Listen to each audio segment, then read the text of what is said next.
যশোরের কেশবপুর একসময়ের নিস্তব্ধ জনপদ এখন যেন মানুষ ও হনুমানের এক অদ্ভুত সহাবস্থানের গল্প। মানুষের মতোই একসাথে বসবাস করছে কালো মুখ হনুমান। শত বছরের বেশি সময় ধরে তারা এই জনপদের অংশ, কিন্তু আজ তারা এক অনিশ্চিত ভবিষ্যতের মুখোমুখি।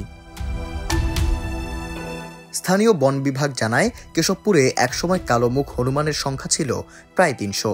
২০২৫ সালের হিসেবে এই সংখ্যা বেড়ে দাঁড়িয়েছে ৪ শতাধিক।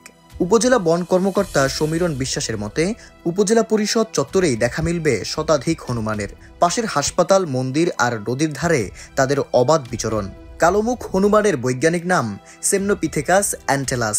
প্রায় ২০০ বছর ধরে তারা কেশবপুর ও মনিরামপুর অঞ্চলে টিকে আছে। এদের গড় আয়ু ১৮ থেকে ৩০ বছর, আর জুলাই থেকে অক্টোবর তাদের প্রজনন মৌসুম। ক্রমশ বেড়েই চলেছে সংখ্যা, তবে পর্যাপ্ত পরিমাণে নেই আশ্রয়ের স্থান, খাদ্যের অভাব আর নিজেদের মধ্যে ক্ষমতার দ্বন্দ্ব।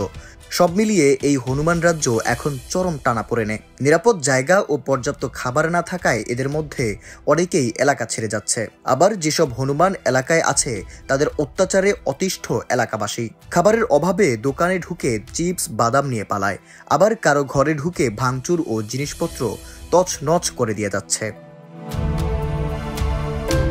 খাবারের অভাব, মানুষের বিরক্তি আর আশ্রয়ের অনিশ্চয়তা, সব মিলে কেশবপুরে হনুমানদের জীবন এখন ভারসাম্যের খেলায় ঝুলে আছে। যদিও সরকারি ব্যবস্থাপনায় প্রতিদিন ৫টি স্পটে হনুমানদের খাবার দেওয়া হয় পাকা কলা, বাদাম, বনরুটি, আলু ও সবজি।